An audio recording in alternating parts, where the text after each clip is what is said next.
He was sleeping with a girl that was basically the co-worker of his wife. And then when she had a daughter, he slept with her too. Oh, no. Right. Nah, he a little too toxic, bro. Meanwhile, he brings his kid in and goes, yo, I don't really know you like that, but like you're going to have to step up and try to save humanity, big dog. If not, get the out of here. We don't need you. Doflamingo was already just evil. From the get-go, he was an already evil person with the Celestial Dragons. He already had that mindset.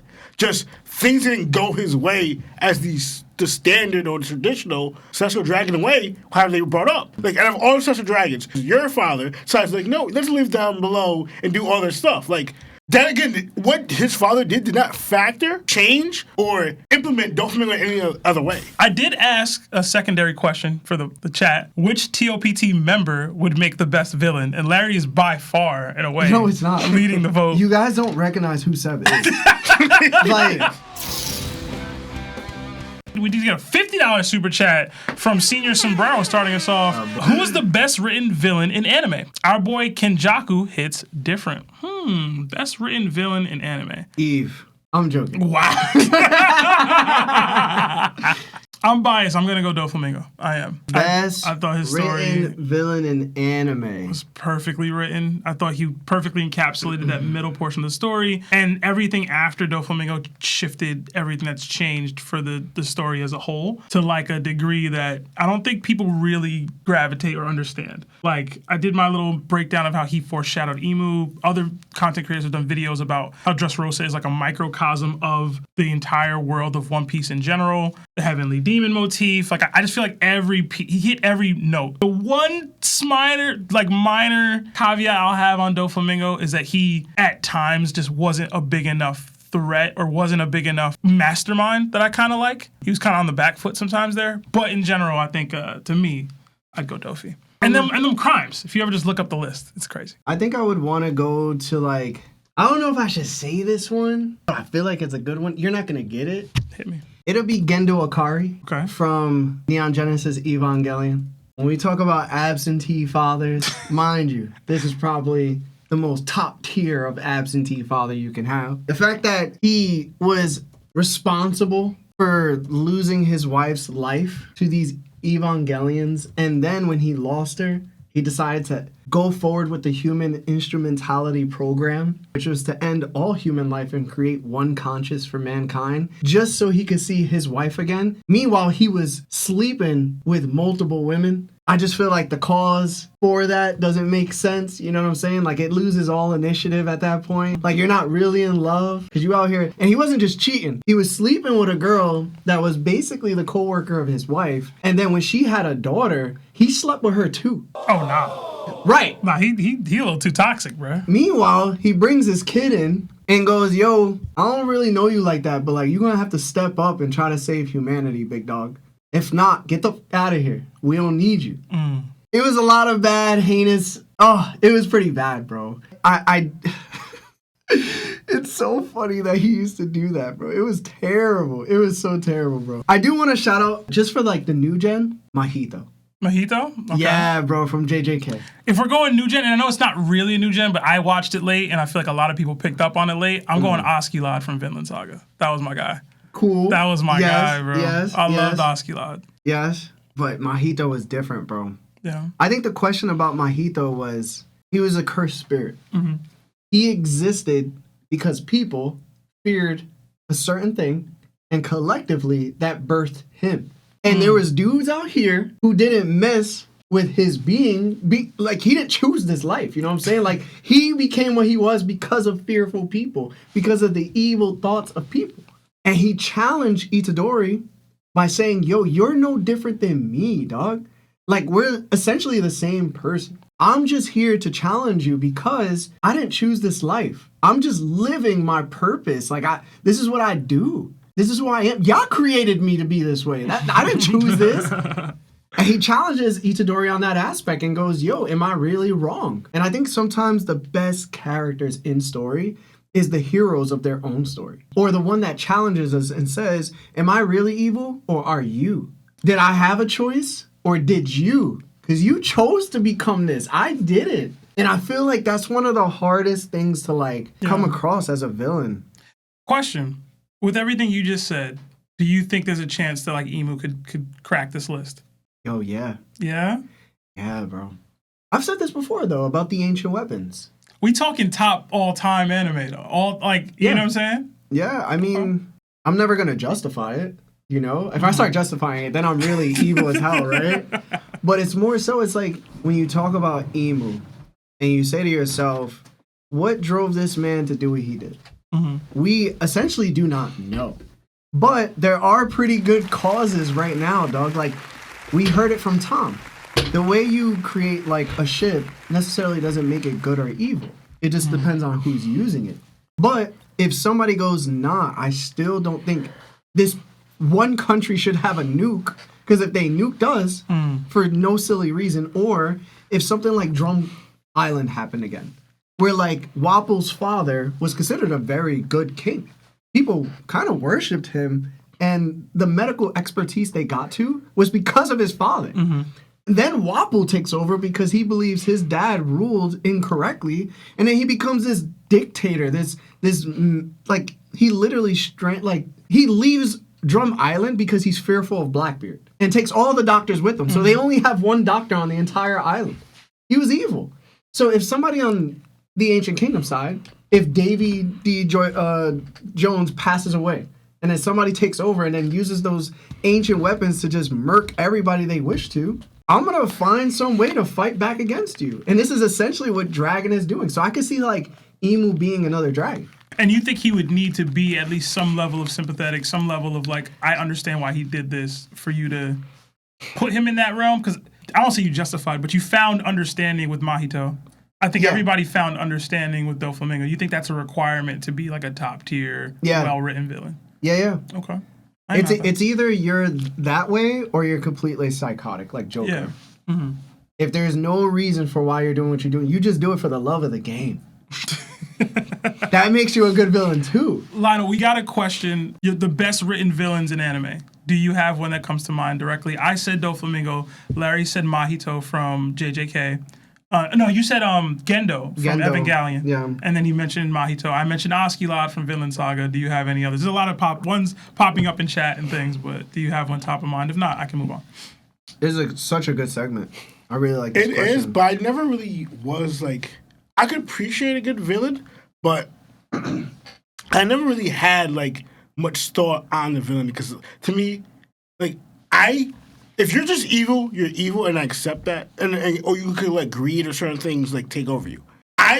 Me personally, I don't like when people try to justify, like, you know, a villain why he became this way. I mean, I understand and get it when you hear certain people what they went through. You end up just hating the world, and you want to hurt everybody because nobody clearly showed or cared about you or showed you any love, and like they treated you like you were garbage. So now you're like, why should I care? Because people treated me like I get it, understand it, but like sometimes the way the villains they make in certain shows, whatever, they try to justify. That's why he's like that. So to me, I feel like a good villain needs to be an answer to a question. Okay. You know what I mean? Yes. Like you don't have to justify the action, but there has to be a question of like, well, how they got here, or like, what is the broader messaging that this character is supposed to be portraying to the audience? And like a good villain can definitely either do that or bounce that off of the protagonist. I don't think you need to justify, like I can sit here and try to justify the things that I said Doflamingo did. I'm not going to actually justify them. And you're not even justifying Doflamingo. They already said and pointed to Doflamingo was already just evil. From the get-go, he was an already evil person with the Successor Dragons. He already had that mindset. Just things didn't go his way as the standard or the traditional Celestial Dragon way, how they were brought up. Like, out of all the Celestial Dragons, your father decides, like, no, let's live down below and do all this stuff. Like, that again, what his father did not factor, change, or implement Doflamingo in any other way. Doflamingo was just like, I had what I had, my father ruined it, I took him out, and I'm trying to regain it. That's his story. Really. So just like, to me, I'm like, Doflamingo's a good villain because, like, and I just get it, because he wasn't, the reason because I'm this, because, like, nobody cared, and I was treated like this. Like, no, it's just like, I was like this from the get-go. I had everything, then I lost it. I'm trying to get it back. That was just point blank. Yeah. With certain, like, that's why I didn't like the Joker thing. I feel like Joker works. No. Because it's the answer to, like... My thing was, like, I like the original comic book Joker. Like, from what I got, he was just a person who's trying hard to provide for his family, but things weren't going well. But, like, he was trying hard. He tried to I don't know if he tried to be a comedian or whatever, but he lost his wife, and he lost his child who, like, you know, she was pregnant. All it takes is one bad day. Right? Yeah, and he fell in a chemical thing that messed up his mind. Like, that was goofy. Huh? The chemical falling in thing is goofy. I mean, I get it, but you just realize he just went through trauma. Now you fall in something that literally messes your sanity. To me, it's just like, all right, I get it. That's why I didn't actually like the movie, because the physical movie, the live action movie, I'm looking, all right, you're taking Joker's one bad day, and Joker just had one bad day. Like, stuff was going on, but like, that was the point. That one, he lost everything during that moment. Yeah. So the live action movie, you made his one bad day for like your whole life, and just like, all right, like.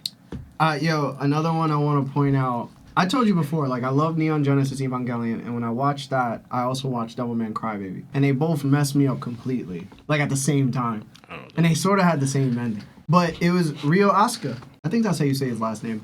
He ended up being a Satan himself that fell from heaven and completely had basically his memory erased, and then he later gained it back. But when he gained it back, he caused the mass extinction of humankind itself to get rid of them, to oppose God. He turned the world into demons. And then he turned his best friend, who was a human, into a demon. And his friend went against him for all the evil, wicked ways that he was bringing about humanity's end. And at the end of the show, you start to realize that Satan is Satan. He becomes himself or herself, you know, whatever. And the demons, all of the demons, start fighting against his best friend. And his best friend ends up basically murking all of the demons. But in return, humankind is also extinct. So it's only his boy. I forgot his boy's name. I think it was like Fudo or something like that. Mm-hmm. He ends up fighting his best friend. And then Satan himself ends up killing him. And as his best friend's laying on the ground, Satan himself starts to feel immense remorse for a human. He didn't cry for any demons, but he was crying for his human friend that he loved. And he was telling him to wake up because he didn't want to be alone. And that was like his punishment, that he brought his own ending to himself because of what he chose to do, for resenting humankind because of God. And then when he turned somebody that he loved into a demon, he realized that this person who he loved more than anything defied him too. So he received sort of like the same punishment that he did towards God. But now he was on earth alone forever. And that was his true punishment. And I feel like it was a lot of perspective thrown back at you. Like, oh, like, obviously your ways were wrong. Meanwhile, you thought they were right. Because in the show, they try to explain humans and demons aren't that much different because of the things that we do to each other. And it's the same type of concept that happened with Shusui, with Yu Yu Hakusho, where they were trying to show like demons were bad, but then humans were also doing what demons were doing. So it was kind of that same aspect. Okay. And I really love like the culmination of just perspective on like your ways and finding out at the very end when you achieve it, you were never right the entire time. And I feel like that's sometimes what makes a villain a great villain, is that they do succeed. And then they find out that actually wasn't the answer. And I love that in Naruto too, because Madara figures that out when him and Hashirama are in their, you know, their ending. You guys didn't see it, but it was tough. So I like those type of thought-provoking I was going to ask, what show was that you just described? Devilman Crybaby. Devilman Crybaby, yeah. It's on Netflix. It was on Netflix. I don't know if it still is. Yeah, I'm pretty sure it's on Netflix. Yeah. It's one of the greatest shows I've ever watched. I've seen several episodes, because you started watching it back when he was in Clifton, right? I feel like that was way back. No. I watched it in 2019 or 2020. Yeah. No, I was living in Garfield. I was living, you know what I'm saying? Am I tripping? Yeah. Maybe you got me to start watching it, and I was in Clifton. So yeah. Either way. Because I called you, remember that, and I was like, bruh, you got to watch this. I need somebody to talk about this with. I started. I liked it. I don't know why I stopped. I don't remember why I stopped. I'm going to finish at some point. Yeah, it was fantastic. I did ask a secondary question for the chat. Which TOPT member would make the best villain? And Larry is by far, in a way, no, it's not leading the vote. You guys don't recognize who Seb is. Like, that's why I'm not going to win this poll, even if I'm the right answer. But that's part of the charisma, bro. I'm telling you right now, if you were to ask this question, as soon as Lawrence comes in, he's going to say Sebastian. I'll ask him. It's not close. I'll ask him. It's not close, bro. I'll ask him. Is it close? Mark, who do you think would make the best villain out of all of us? Based off what you know. I was thinking Law. Oh, No, I wouldn't. Lionel, you got the least amount of votes. I would ask, do you guys think I could be a good villain? We No. were 50 votes in, and you had no votes. No, you wouldn't. What? I'm not saying I'm mad, but like, why? Bro, you wouldn't make it to your own grand scheme. You'd be late. This is gonna sound mean. I feel like you can't be a villain with braces, bro. You see? That was a very dumb thing to say. Like, What is that? Like, bro, my brace gonna be lasting me 2 years. What does that even That means mean? you gotta take a 2-year break from villainy, bro. telling you, bro. Megamind stopped villaining, you know what I'm saying? Whatever. Y'all don't realize it, bro. Seb really Orochimaru on the low. No, Orochimaru Bash is Yeah, crazy. bro. No, Bash. Seb is Griffith, bro. Griffith? Y'all don't realize it, bro. Griffith? That's insane. You Yeah, think I bro. would do that to you? You're like That's low crazy. key. You're like what's this guy's name from JoJo's Bizarre Adventure? Dio? You're Dio, bro. Dio is Yo, bro, crazy. you're Dio, bro. That's crazy. You're whatever type of grimy, in your face. I'm gonna be your friend. That's crazy. But I'm When not- have I ever displayed any of these traits? I was trying to think, you ever done this bro. before? I've never Nah, displayed bro. any of these traits at any point in bro. my life. Evil, bro. I'm Evil, loyal to bro. a fault over here. If you mess with them. This is crazy. If this you is mess wild. with them, bro. This is wild. See, Dio, bro? Like That's- if you were in I don't even hate JJK, that hard. if you were in JJK, bro, you legit be like the blonde dude from the oh man, the Zenin clan. The one that was like, yo, I, yeah, bro, you be him, bro. This is crazy. I've never hated that hard in my life. honestly, I might.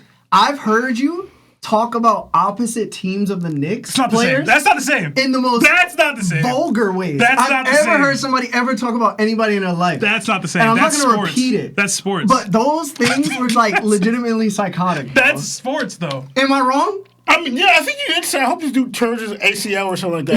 I remember you saying stuff like that. I remember you hear, like, you yourself. That was Joel Embiid specifically, and I stand on that. He deserves it because he injured our player intentionally Nah, and bro. ended his season. Nah, bro. It comes to any Knicks team, bro. Listen, Knicks is different. You're getting the worst treatment of all time. Knicks bro. is different, bro. But I also could see Lawrence because I thought it was stupid stuff like the whole yogurt thing. Oh, or like how Lawrence used to intentionally do things to piss you off and laugh about it. Like he would like, or he knows like you got him like Lawrence got you mad, so you try to get him back, and Lawrence like, I know it's not gonna work. She's just smiling, like you're trying all this. Like, I know this is gonna be disrespectful if he hears this, but like Lawrence is like his villainous goes as far as like Gecko Moria, bro. Like he can't like that's the type of villain he is. But Bro. no, I That's think crazy. it goes into the Yeah, pettiness. bro. Lawrence Sebastian could be a little petty. That's why I go into like the villainous. You see Get- the way like Lawrence is loyal though too. Like Gecko Moria is mad loyal to his peoples. I'm But, mad. I'm like, not getting that. he's I'm mad mad. grimy. I'm mad. I'm not getting that. Bro, you're Blackbeard, bro. This is crazy, The loyalness that you feel. bro. I hit up Ant today. Still loyal, bruh. Still, That man don't care about you, bro. but I'm still loyal. That's my That man does not point. care about you, That's bro. my point. You're looking petty now. Nah. Hey, how you doing, man? Yeah, I'm alright. Hangs up on Sebastian. Don't even ask him how he doing. Damn, yo, kid's getting big, man. Yeah. To this day, loyal to the soil. Okay. Anyway, Oh man. y'all crazy, man. Like, you can't like villains out here. You become a villain. That's wild. You won the poll. So Of course. Everybody think I'm the villain.